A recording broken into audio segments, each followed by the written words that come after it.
That's a 9-pound coming down on her, never should have let her go. And that's a killer, put her head down deep. When a devil red dust cloud rising up's all you see. Yeah, that's a hammer.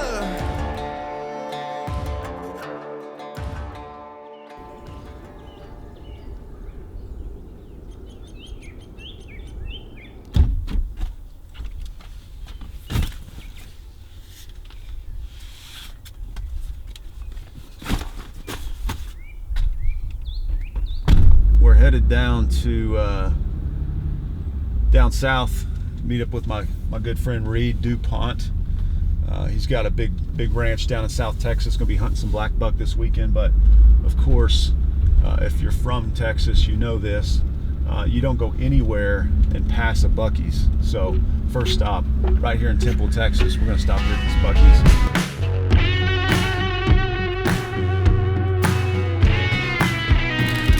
Everything within me right now wants to get these beaver nuggets so bad. But I gotta cut the calories where I can, you know? I've already got the brisket tacos. Let's go. The blackbuck, native to India, were brought to Texas in the early 1930s, where they have thrived given the similar wide open ranges and climate. Reed is an up-and-coming outfitter in South Texas, and on his large family ranch, they work year-round to conserve and maintain a healthy blackbuck population. And of course, I'm excited and honored to play a small part in that conservation this weekend. Hey, Reed. Hey, what's going on? Hey, man. How you doing? Good to see you. Good to see you. Thanks, man. This is such a cool place, man. I've never really been down here in South Texas. Yeah. Welcome to South Texas. The blackbuck, which is in the antelope family, are primarily grazers. They thrive in wide open spaces where they can spot their predators in the distance.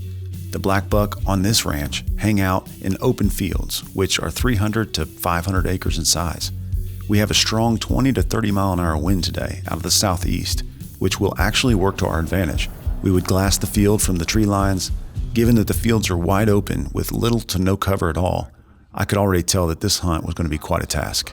Yeah, that field's actually over here. Okay, so we're gonna hike up on the north side, start working our way back, hugging the tree line, or Correct. We're gonna work basically a tree line that edges that field, that food plot, that field, and I mean we're just gonna glass see there could be deer right up front. Yeah. That might be pushed out a little bit. So yeah, as we hit that tree line, we gotta really start watching our step, be very quiet, and just see what's on the other side there. Yeah.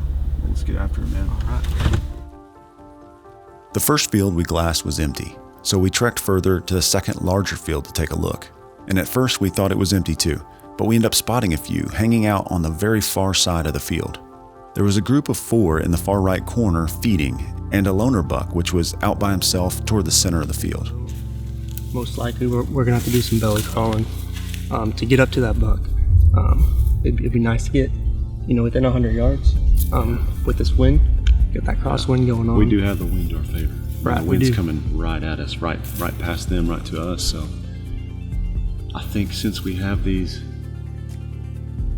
2 bucks and the 2 does, they're pretty far off in that top corner. Right. And this buck that we want to go after is right here in the center. I think what we could do is use this little berm to our favor. You know what I mean? Yeah. And just kind of come around that side of it, and then we just got to kind of crawl up to the top of it, and hopefully when we crest that little berm we're like 100 yards or less. We're gonna have to go slow though. I mean, it's gonna be slow pace, Just take it step by step, crawl by crawl. Head goes down to feed, we take a few, head comes up, we lay down. Exactly. Man, it's just like no cover out here, man.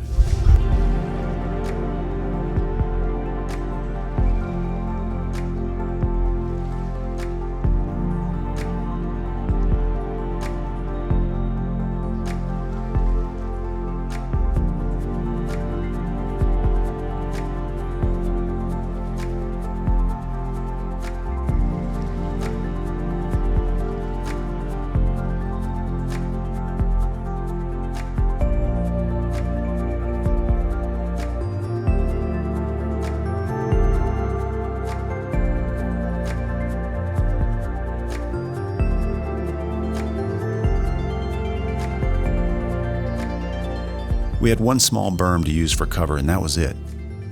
From there, it was an army crawl about 500 yards, which at the time seemed more like 1,000. It was so intense, shuffling through the tall grass, just hoping that this buck would not spot us and take off. We would spot and stalk until we saw him pick up his head, and then we would lay flat to get out of sight.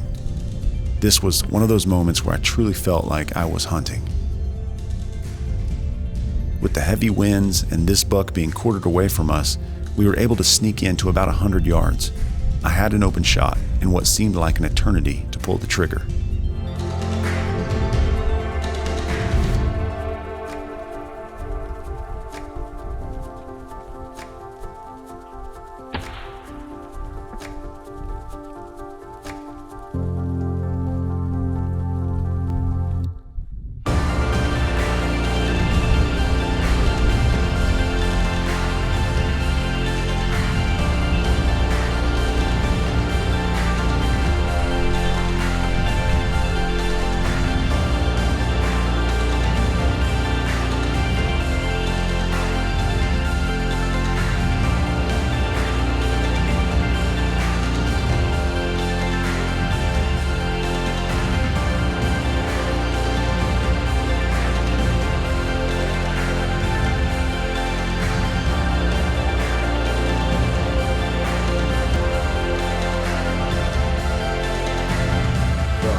Just talking, but Trying to figure it out. no, yeah.